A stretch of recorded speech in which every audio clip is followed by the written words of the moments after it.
Good evening students, welcome back to Scholars channel, and today we are going to learn about the way to calculate arithmetic mean by coding method.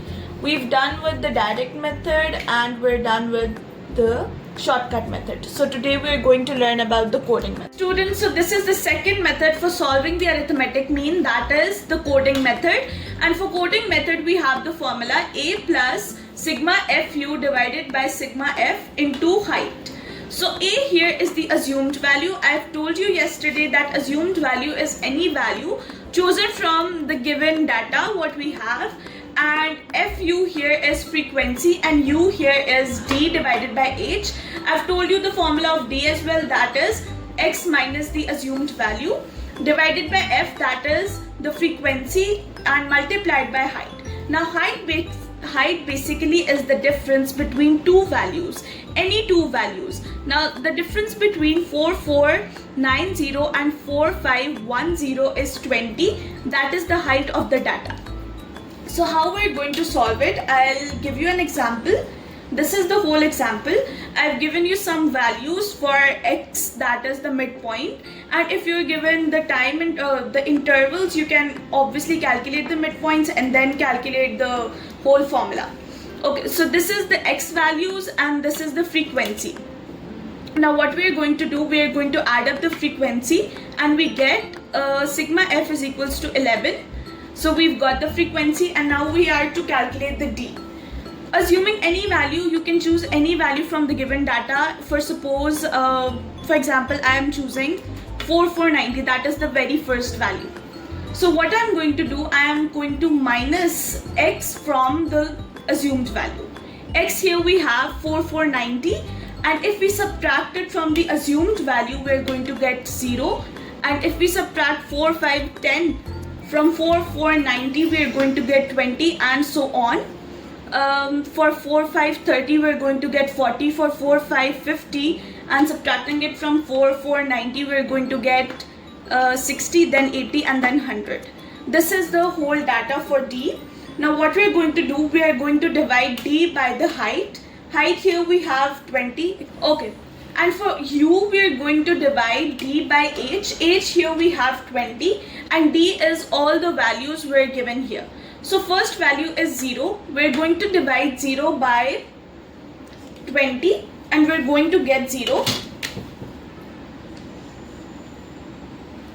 We're going to get 0. Then we're going to divide 20 by 20 and we're going to get 1. Then we're going to divide 40 by 20 and we're going to get 2. Then 60 by 20 it's 3. Then 80 by 20 it's 4. And 100 by 20 it's 5. Now we've got all the values for u. And the next step is multiplying frequency with the u value. Multiplying 0 with the frequency, we get 0. Multiplying 2 with 1, we get 2. 4 into 2 is 8. 1 into 3 is 3. 2 into 4 is 8. And 5 into 1 is 5. Now the second step is adding these all up. We're going to add all the values given here and we're going to get sigma fu. For sigma fu, you're going to add 1, 2, 8, 3, 8, 5, and you're going to get 26. Now what we have the frequency. We've got sigma f, that is 11. We've got sigma fu, that is 26. And now we're going to add these all up in the formula. We're going to substitute the values of the variables in the formula and we get the assumed value is 4490. We're going to write it here. Then for sigma fu we have 26. We're going to write it here. For sigma f we have 11, and for height we have 20. We're going to solve the whole formula. 26 divided by 11 we get 2.36. Now we're going to multiply 2.36 by 20 and we get 47.27. And adding 4490 with 47.27 we get 4537.27. Now as you can see, 4537.27 lies in between here. That means that this is the midpoint of this whole data. 4537 lies in the middle of 4530 and 4550. That is the midpoint of the whole data.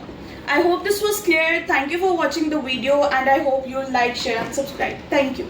Please share this video with all the people who are studying statistics or any form of maths, so that they might be able to have a focus or a grip on arithmetic mean. We're done with the arithmetic mean, we're done with the shortcut method, and we're done with the coding method. So we'll be creating more videos for other maths formulas and for other statistics formulas. So I hope you will be sharing it with other people studying the subject, and give it more love and make us grow. Thank you.